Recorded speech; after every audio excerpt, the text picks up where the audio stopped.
Hello, it's Cisvolk. Time to enjoy card making with me. Today I'm using this background stamp with flowers again. Really one of my favorite stamps from AlinaCraft store. I've made a video with this stamp before, but today I will show you a technique that is really one of my favorites, working with explosion powders. In this case, Nouveau's shimmer powders. The colors mix easily. A bottle of color also has several shades in it and has a shimmer effect, as you can see on the samples. I use these three colors: Cherry Bomb, which is pink, Sunray Crozette is yellow, and Violet Brocade is purple with pink in it. The AlinaCraft stamp stamps very well and sticks very well too. I just stuck this one on now, so it comes off easily. But when it's back on the plastic for a bit longer, it will take a bit more effort, as you will see later in the video. This is what the card looks like that I'm going to make. And don't forget the envelope. For this card I used the combination Cherry Bomb and Sunray Crozette. Super easy to do and with an amazing effect. I use this stamp set for the happy birthday text. I like to use these texts. They come with a matching die. Click on the link in the upper right corner if you are looking for inspiration for this die. I take my stamping tool and 2 square pieces of watercolor paper. You can see how I detach the stamp from the plastic sheet. The stamp sticks really well. It is a newer stamp and it sticks better than the sentiment stamp I just showed you.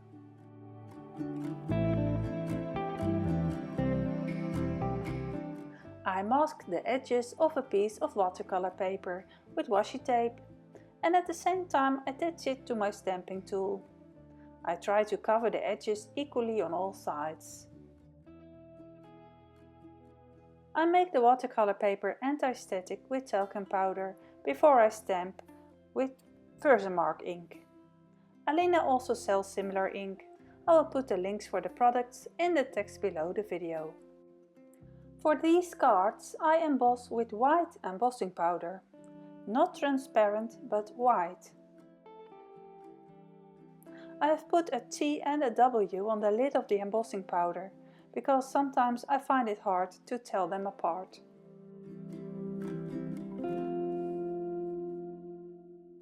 The powder that remains slides easily from my anti-static paper back into the jar.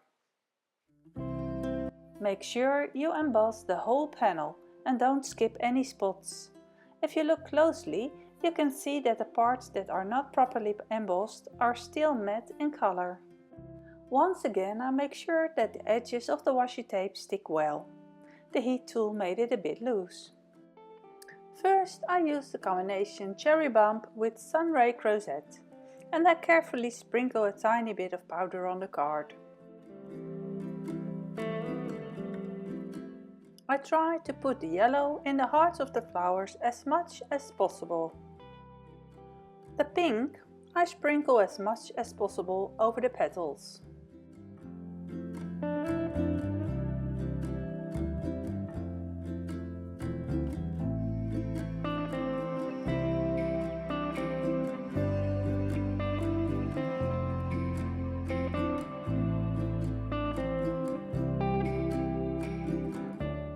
And then comes the trick, which gives it such a beautiful, stunning effect. I use a brush to spread the powder on the card, so that all the grooves of the embossed petals have some explosion powder in them. I do this with dabbing or tamponating movements. The idea is to spread the powder, but not too evenly. Therefore, you should not smudge it. You want the explosion of colors to remain visible.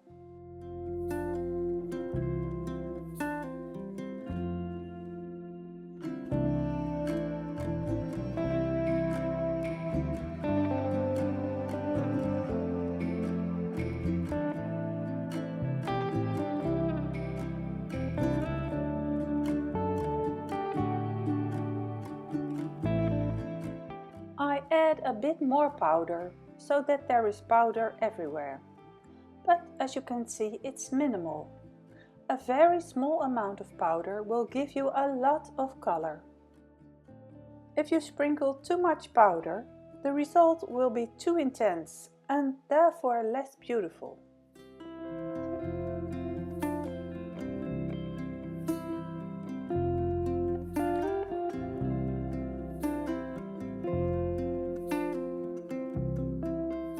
I carefully spray some water over the panel with an ordinary spray can. It's really important that you use watercolor paper. It seems that I spray a lot, but that's because my bottle is almost empty. With too much water, the result becomes a little blurred. Also beautiful, of course, but less distinct. I take this panel off and put it to one side to dry. Now I move on to the next panel. I use the colors Violet Brocade and Cherry Bomb and alternate them. Again, in the same way, I use the brush to spread the powder over the white embossed card. In the corner and on the edges I want a slightly darker color, so I add some purple. And here the magic starts when you spray it with water. I take it off carefully, and you can see that I sprayed a little too much water on this panel.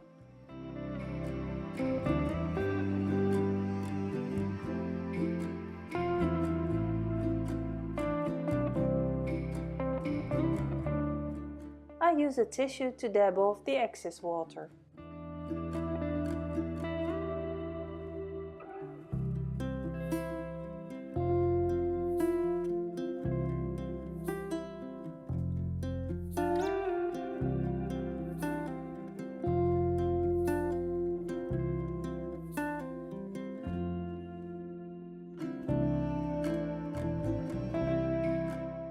Now it's time for the envelope. I always make envelopes to go with my cards, choosing to either stamp one of the sides or use a stencil to decorate the front or the back of the envelope. In this case, I want to stamp a border on the envelope, using the same flower stamp that I used to make the card. First, I mask the envelope with washi tape up to where I want to stamp. I use the lines on my working surface to make sure I stick the tape straight.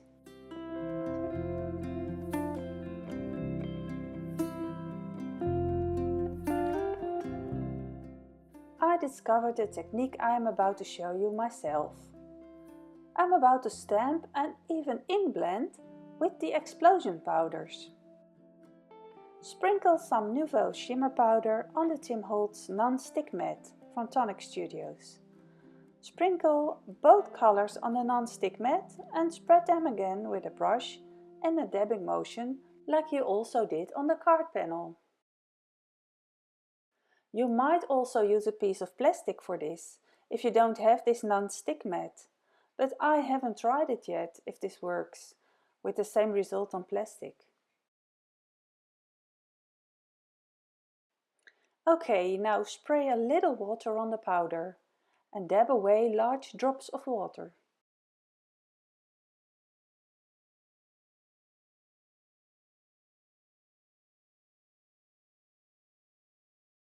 Now ink the stamp by closing the lid.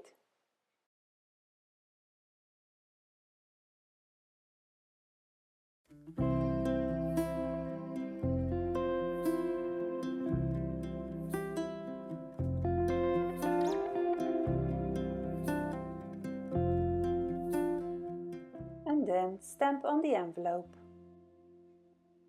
You can just stamp with the explosion powders, and ink blending works just as well. There is a spot that has no print, and I could have left it that way.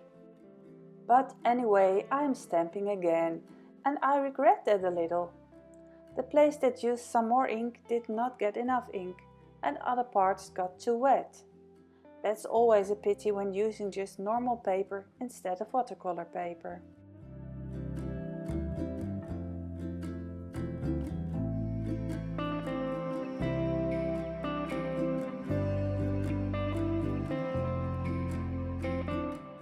I dab away any excessively wet spots on the stamp.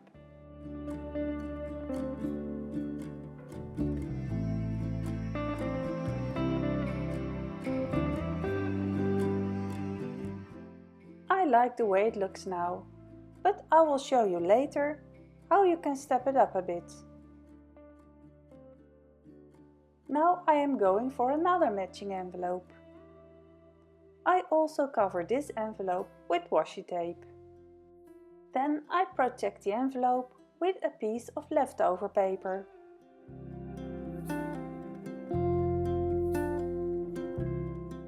And now I dab the edge of the envelope onto the remaining ink on the mat.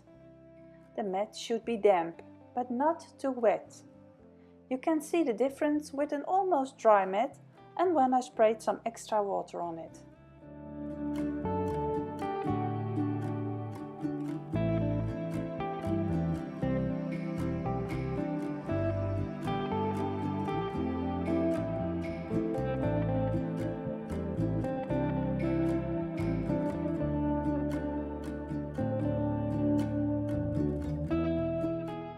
For the third envelope I repeated the masking and used the same colors as the other card panel. I wipe the non-stick mat and repeat the process with the two colors yellow and pink. Sprinkle powder, spread powder with a brush, spray water. I actually sprayed a little too much water for this envelope. Ink up the stamp that's on the lid.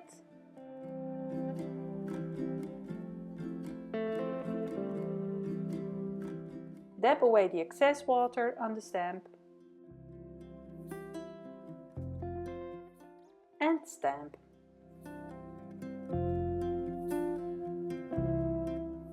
I stamp and dab the excess water again to get a better print. It's great to just try out what works and what doesn't, and what gives the best result.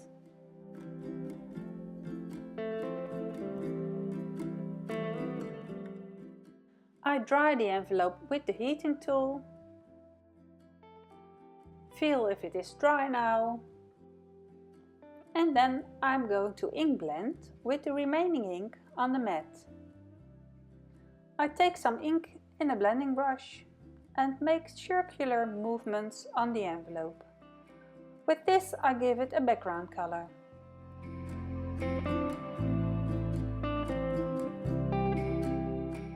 Okay, fair is fair. The result is not very pretty yet, but just wait and see.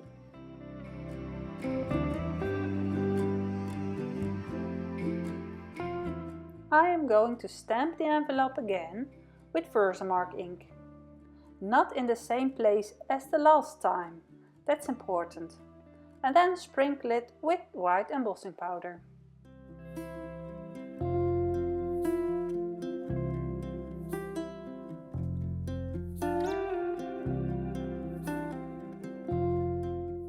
I heat it again with the heating tool, and I also heat the washi tape, so that it's easier to remove and the envelope does not tear. This is how the three envelopes look. I'm in doubt about the middle envelope. Although the colors are matching, I think I would prefer to ink blend it with the Nouveau shimmer powder and heat emboss it with white embossing powder, just like I did with the one on the right and the one I made earlier. Mask off the part of the envelope that must stay white. Now I only use the pink explosion powder for ink blending. I tap a tiny bit on my desk and spray with a little water to activate it. I dab a bit of ink onto my brush, and now I will apply the ink on my envelope on the same way I would do with normal ink.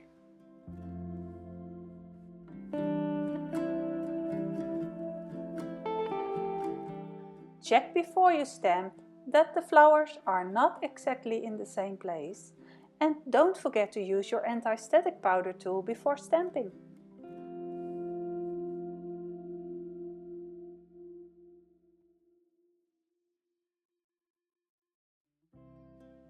I heat emboss with the white embossing powder from AlinaCraft store. The bottle is almost empty, as you see, but I used it a lot. A jar goes a long way.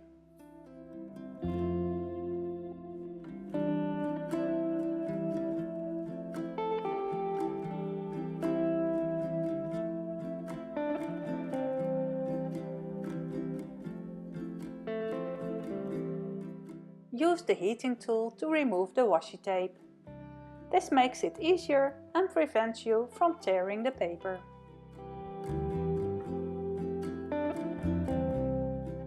In the meantime, my panels have dried. I check and feel if they are. You can see that there are ink drops on the white embossed parts. I want to wipe them away. For this I use a moist tissue. It should not be too wet. Gently I wipe the panel to remove the excess ink.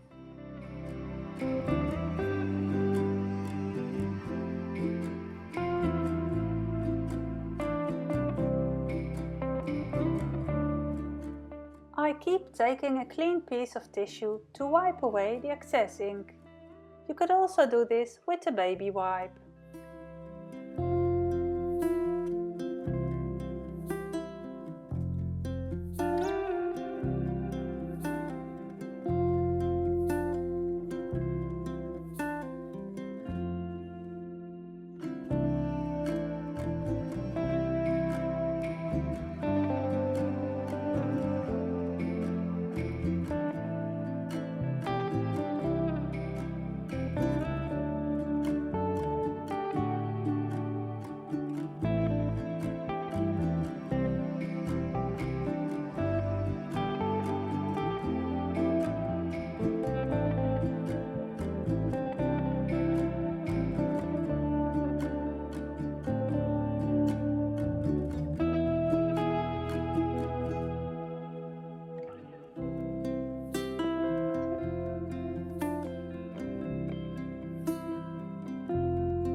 The washi tape I used was very strong and sticky. I removed it by heat setting it.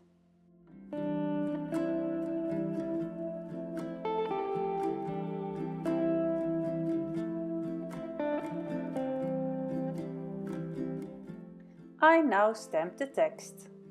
Normally you would stamp and die cut out a whole panel of text, but I want to use this text twice. And of course you can do that by stamping the text on a small piece of paper and then die cutting it out. I've used this stamp set many times. The texts are very useful for many kinds of cards. This text stamp is also one of my favorites. I use it the most for congratulation cards and happy birthday cards.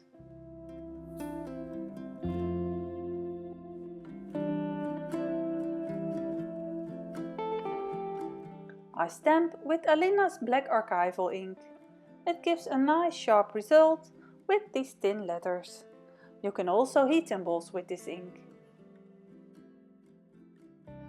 I prefer to stamp with black ink and heat emboss with transparent embossing powder.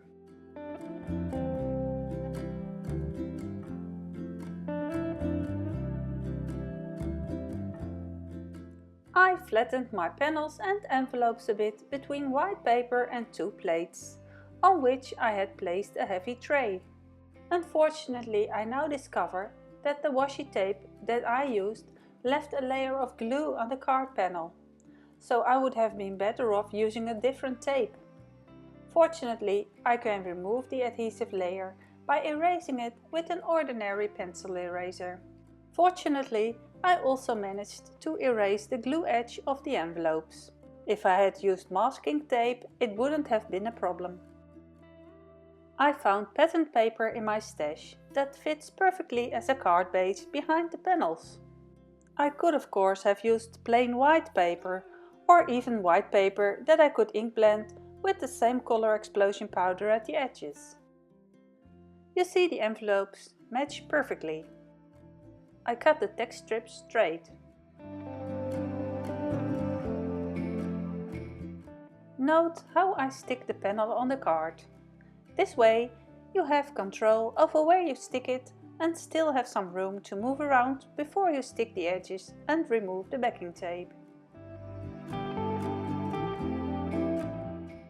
I taped the sentiment strip with foam tape and used my T-ruler to stick it straight. Stay tuned, because I will show you some more cards that I made and also posted on my Instagram page, Cisvolk. Maybe you will see them pass by on the website of Alina someday. For the finishing touch, I can add some gemstones to the card. The gemstones still need to be glued on. I like an extra sparkle. In this close-up, you can clearly see that the Nouveau shimmer powder gives a very nice shimmer to the card.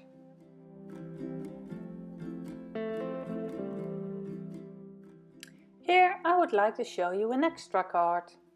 I had a piece of watercolor paper left over in the size of a Slimline card. I used the same background stamp on it, but turned the stamp 45 degrees. Now it fits perfectly on a Slimline card. I think you could even stamp on a large sheet with the stamp, because it looks like the pattern is continuing. You will have to reposition it very carefully though. I cut the panel a bit narrower and used the scraps to glue on the envelope. And so, with a little adjustment, using exactly the same technique, you have a completely different card.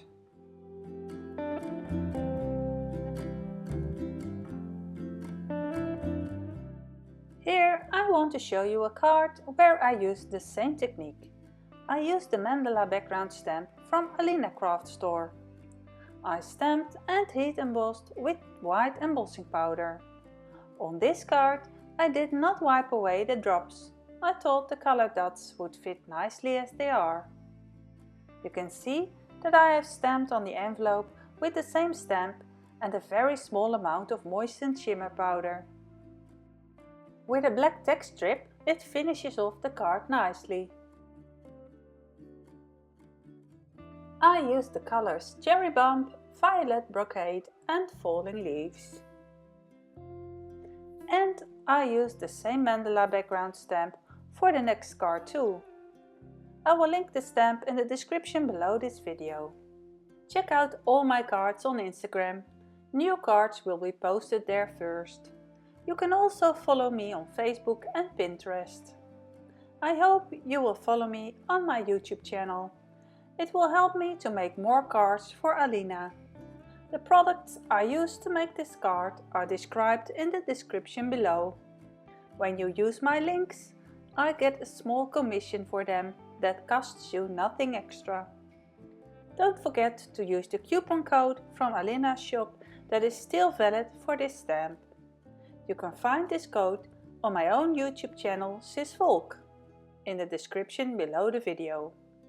Everyone who buys these background flower stamps and also the flower card or the candy dies via the link in my own channel Cisvolk will get a 10% off. The code is valid until October 31 of 2021. Please feel free to ask me any questions you have. I like sharing tips and tricks and I like to see you in the next video. So be sure to click on the subscribe button and the bell button below. See you next time. Bye bye.